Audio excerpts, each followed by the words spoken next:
I'm Carol Cohn, and welcome to Purpose 360, the podcast that unlocks the power of purpose to ignite business and social impact.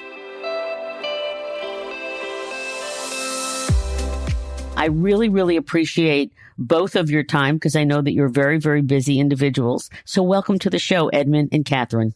Thanks, Carol. Thanks, Carol. Great to be here. For our listeners, we had the delightful opportunity to partner with Kerry in 2018. So it's been a while back to journey together to explore their purpose. And that's what we're going to discuss today. The journey, the process, why it's important, some of the challenges, and then, of course, many of the outcomes.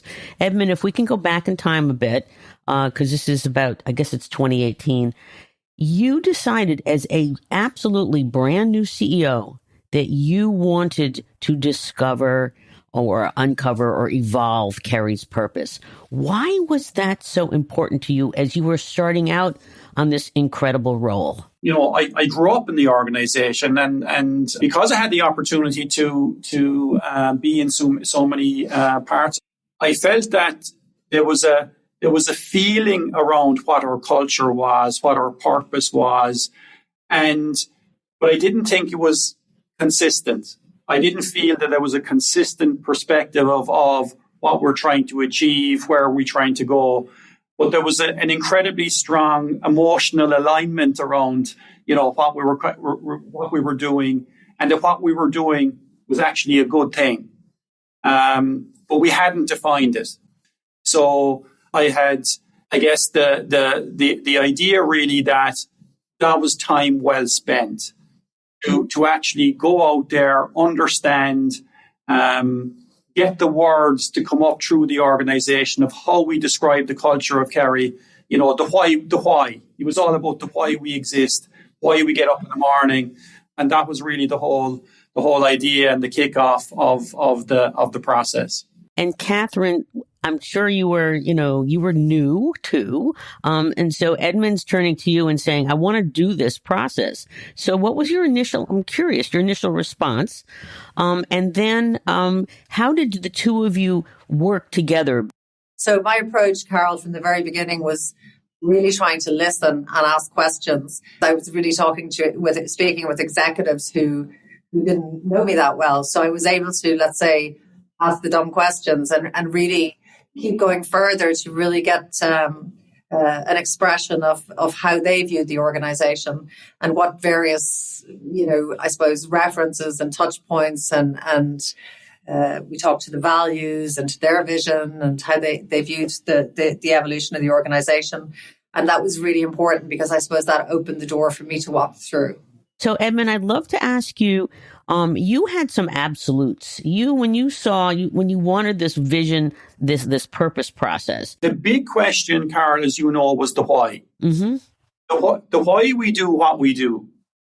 We found it really easy to talk about what we do, how we do, let's say how we measure ourselves, where are we going, all that, But the why, it was kind of like it was difficult. It was more difficult to answer that question because nobody had a really crisp answer to the question, and felt that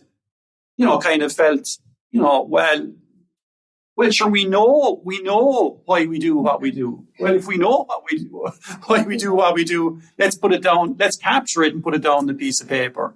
You use the word absolute. We could use other words, non-negotiables or whatever. Right. But what was an absolute was that the regional CEOs had to lead this out in the region and had to sponsor it within the region, and knowing that there was an expectation that this is something we were going to get comfortable talking about, why we exist as an organization and why are we here and why are we doing what we're doing. And I think that was an important part of the journey to try and bring the leadership team together, and leadership team on the same page. He was acutely aware that this cannot feel like a top-down exercise. And that was a clear directive from him. it has to come from the regions and not just the English-speaking regions or not just the US and Europe, but really every part of the world. He wanted to hear the voices. And the other imperative was to look at, we have 5 different generations working in Kerry. So to make sure that we had the new beginners and the, let's say, the veterans or more, and then the third was obviously, you know, representation of different cultures and equal gender representation and functional representation. So we had the scientists, we had the marketers, we had the, you know, very well distributed. We really looked at that, you'll remember, Carol, to make sure we were effectively representing the organisation. I know, Carol, one of the first meetings we had, we talked about this had to be about Kerry. This had to be Kerry. We couldn't end up in a place where it felt generic. And I think that was a major, you know, it was a concern I had, Carol, I think it was fair to say. And you had worked with many companies all over the world, let's say, working through this. And that was something I was sensitive towards. I think that what you're talking about is an intimacy. And Katherine, this is a quote that Katherine once said. And she said that the purpose exploration was a journey to the center of Kerry's soul. And I just thought that was so profound. And I have to give you so much credit because you wanted us to go into the field. I mean, we conducted somewhere between 8 and 10 workshops around the globe, you know, from Mexico, Costa Rica, Brazil, South Africa, and we did a number of them in Ireland, in India, and you also, on top of that, so it was face-to-face, usually 2 to 3 day workshops. Your colleagues were so excited to be asked about why do they exist? What do they do? So that was incredible. And I think it's really important for our listeners because I know everybody today's trying to get the most out of their budgets and do things quickly. But you gave enough time for this to truly engage. And so, you know, I don't know if either of you want to say like why that was so important to the process. What you described, Carl, has paid dividends ever since, because I think, and I think, you know, whether you were a board member, the chairman of the board, or, you know, somebody driving a forklift, or let's say filling a bag at the end of a line, or you're a VP of finance or whatever it was, everybody was equal in those workshops, and everybody had an input. They were brilliantly designed, brilliantly put together. The level of ownership it drove, and the emotional attachment and the emotional engagement it drove with the company was phenomenal. I'm extremely proud of that process, Carl. I think it was something that was a game changer for us in this entire process. People did feel listened to, their voices were heard. And the one other thing we did, if you recall, Carol, is we had breakfast sessions with graduates and new joiners. So we listened to what they were saying and sort of their ambition, because we felt it was important to listen, hear those voices. They newly joined the organization. They were so passionate and so enthusiastic. And a lot of our people still remember that whole, let's say, journey to the purpose very fondly. I bet our listeners are going, okay. What is the purpose? Yeah, so where we landed was inspire food, nourish life. And it was really interesting, you know, how all of a sudden senior leaders around the room were making it their own and actually talking about, inspiring food means creativity, innovation. Let's say it means culinary insights. It means looking at trends, translating those trends into insights, taking those insights and translating them into, food and beverage concepts, that are relevant for the consumer. And I think then on Nourishing Life, that was really about, healthfulness and making products healthier and more sustainable. And could we do both? Could we make, how could we have an impact, ultimately for consumers by working with customers to improve the nutritional profile of their product without compromising on taste and minimizing the impact on the environment. So we were sitting around the table kind of saying, is this happening? Because we were like, we were thrilled that, I guess, straight away.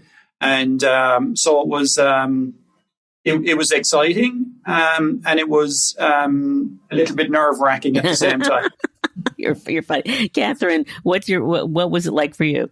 So it was quite intense and we were a little nervous because if it didn't resonate, if it didn't speak to our leaders, then we knew that that they wouldn't, I suppose, carry it through to the org. Well, we knew we would have had a problem then if there was a disconnect between what our organization, I suppose, was telling us was our purpose and what our leaders believed was our purpose. But then we did our event in Killarney, and that was a first as well.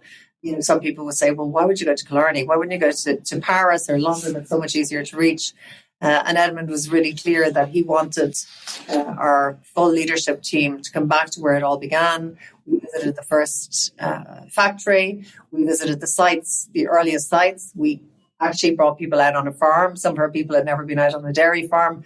And we really let people sort of live the culture, getting some of the people who've been with us quite a long time to share the story and tell the story of how the company evolved. And I think that was really powerful. And then on the second day, we launched the purpose. When we did launch the purpose, it was through Edmond set it up, and there was a number of sort of lead-in, let's say, primers. And then we finally launched the purpose through a video, which ended with why Kerry matters, and that's why it always will. And then we had the purpose, inspiring food, nourishing life. And there was literally an explosive reaction.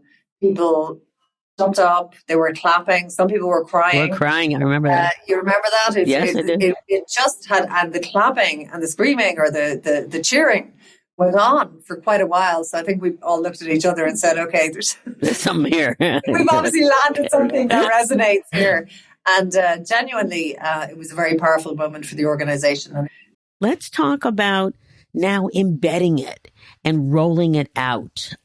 Because the great thing about Kerry is that you totally understood this is not about being laminated. It is about being lived. Over the next year, we determined that we would not reveal our purpose externally until it was truly embedded and understood internally. Because I think B2B brands, your people are the brand. So there was no point communicating anything externally until we really understood it.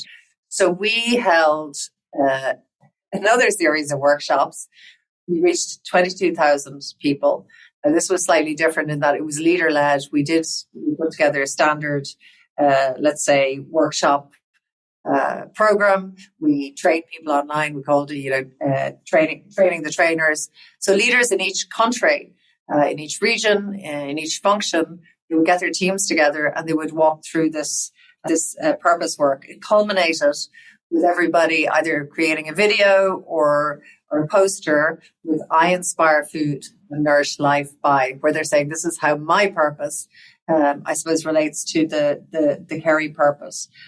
Those meetings happened over I think almost a 9 to 12 month period. And it was only then, so that was almost a year after the purpose was launched internally. And it was only then that we started communicating it externally. Really embedding that into the organization before we did the big launch externally was a really, really important message, because it wasn't about a launch. It wasn't about PR or anything like that.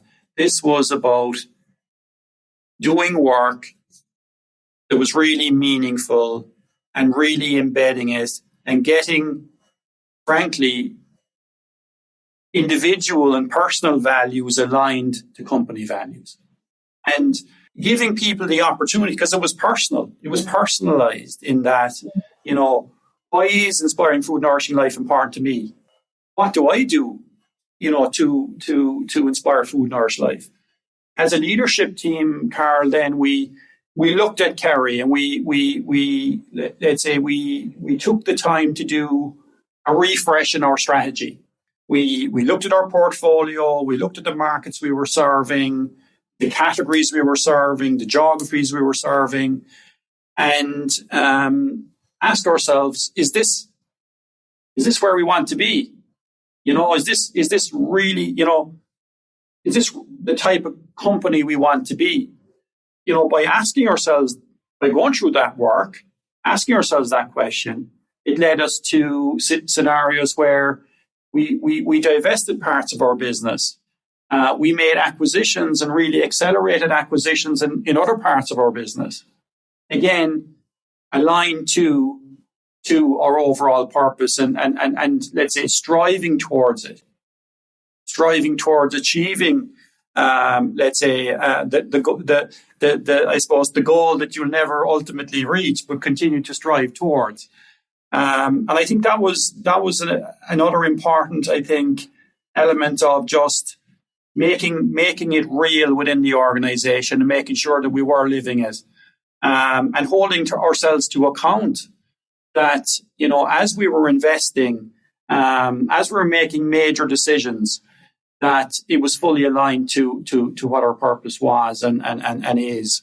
And everyone around the organization, from the board all the way through the organization, going in the same direction. There's nothing more powerful than that.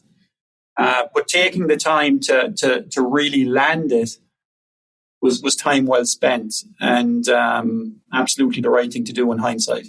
I'm just curious, how did you know to do this in that way? Was that more intuition?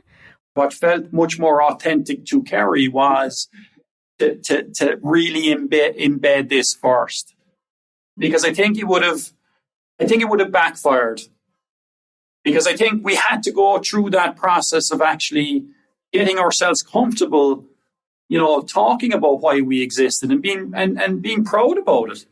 And by the way, I'm not making any virtue of this, to be honest with you. This is good business. What we have found the best way to align the people, because you're not just getting to people's heads, you're getting to people's hearts and souls as well. So that was an important part of the overall process, giving it time to sink in, for people to make it their own, and to connect it back then to where the company was going from an overall direction perspective. Katherine, I'd love you to talk a little bit about social impact.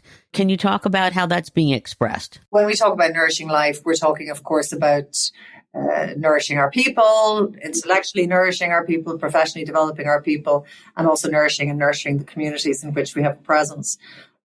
We have, for many years now, partnered with different organizations, the World Food Programme, Concern, as two examples. And the way we work with those organizations, Carol, is not just about providing funding. Of course, funding is essential. However, how we partner with those organizations is in a way where we lend our expertise and the sort of vital technology know-how and experience that our scientists, that our nutritionists, that our people out on the ground, applications experts, etc., have. So that's how we like to partner with the NGOs we work with. So our presence or our impact in the local communities, it's tangible and it's real. I'd love you to talk a little bit about some of your product that is now evolving from your purpose. There's a number of areas, Carl, that we've, I guess, embarked on. The whole plant-based food area is certainly one. Alternative proteins. There just isn't enough protein. Animal protein is very expensive. It's getting more expensive, as we all know. And how can we develop over the medium term and long term protein alternatives that taste good, that are economically affordable, that have the right texture, that have the right nutritional quality, and that are more sustainable than the animal alternatives. I think the other area I'd touch on, Carl, is the whole area of food protection and preservation. Completely new area to Kerry. Just in the last 3 years or so, again, it was the primary driver there was food waste. And we went on that journey, building up through a series of acquisitions, a very significant portfolio that helps us and helps our customers to extend the shelf life of food. And we know if we can extend the shelf life of food, obviously in a safe way, and also maintaining the freshness, the food safety aspects, the quality, and the taste, of course, of the product, by extending those shelf life days in that way, we know we can extend the opportunity for that food to be consumed, therefore, thereby reducing food waste. So when I talk about, and when we talk about, let's say, living our purpose within the organization, it's fully embedded into our strategy. It's actually the other way around. Our strategy is fully embedded into our purpose. I'm wondering, do you either of you have a story about either related to an employee who's been really touched by the purpose? And I'd also love to hear, is there a customer story?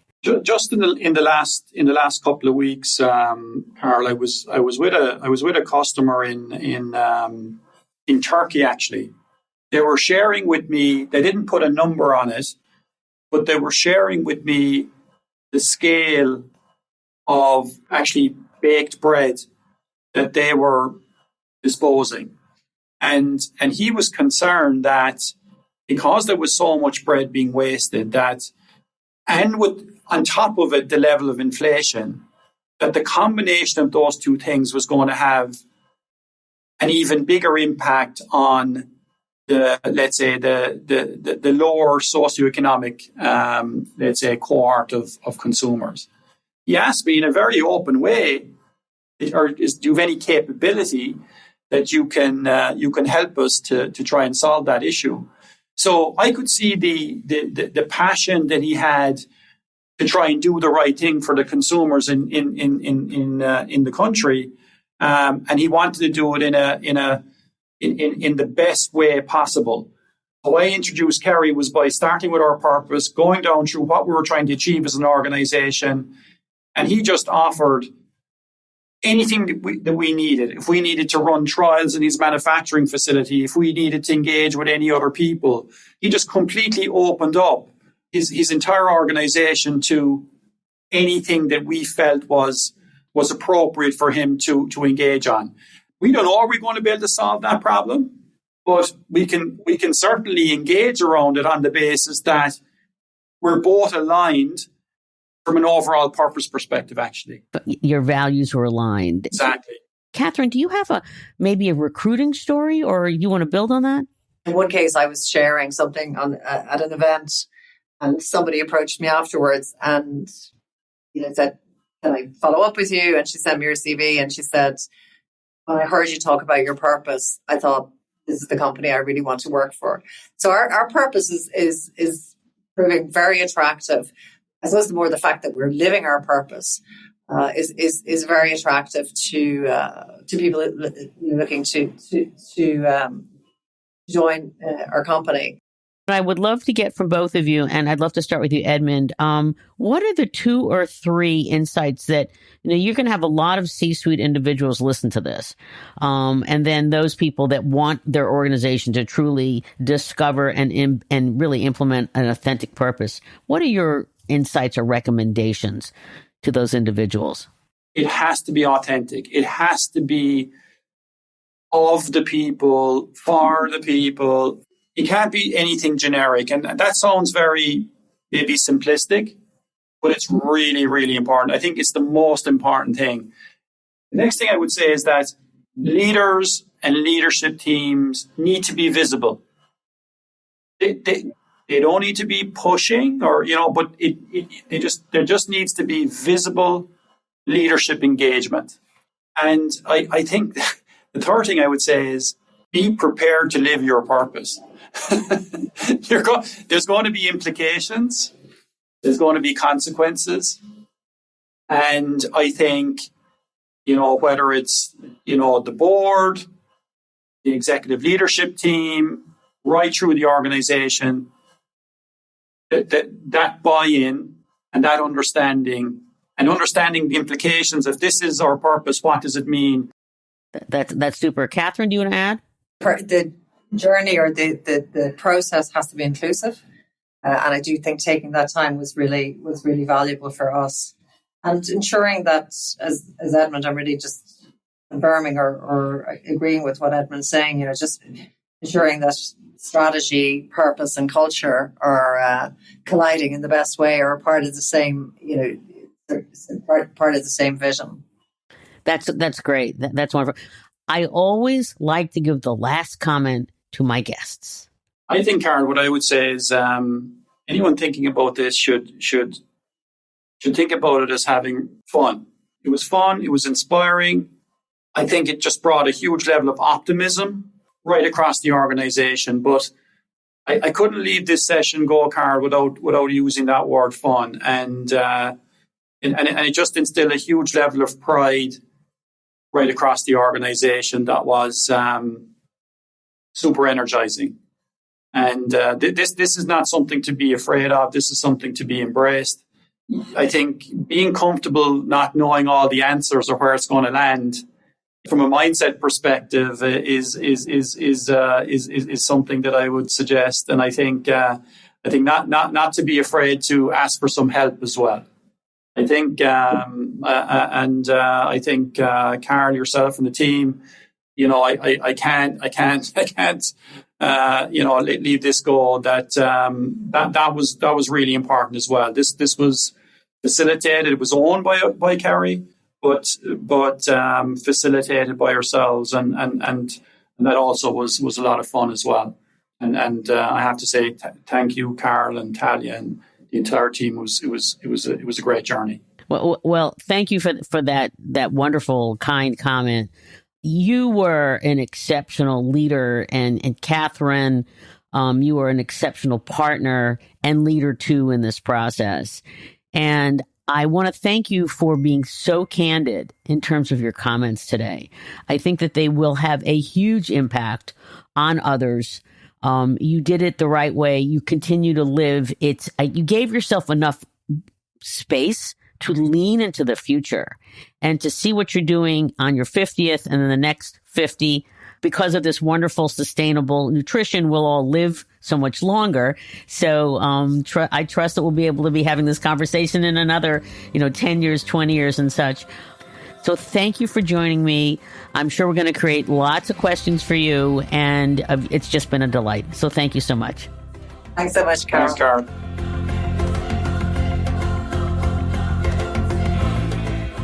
This podcast was brought to you by some amazing people, and I'd love to thank them. Ann Hundertmark and Kristen Kenny at Carol Cohn on Purpose, Pete Wright and Andy Nelson, our crack production team at True Story FM, and you, our listener.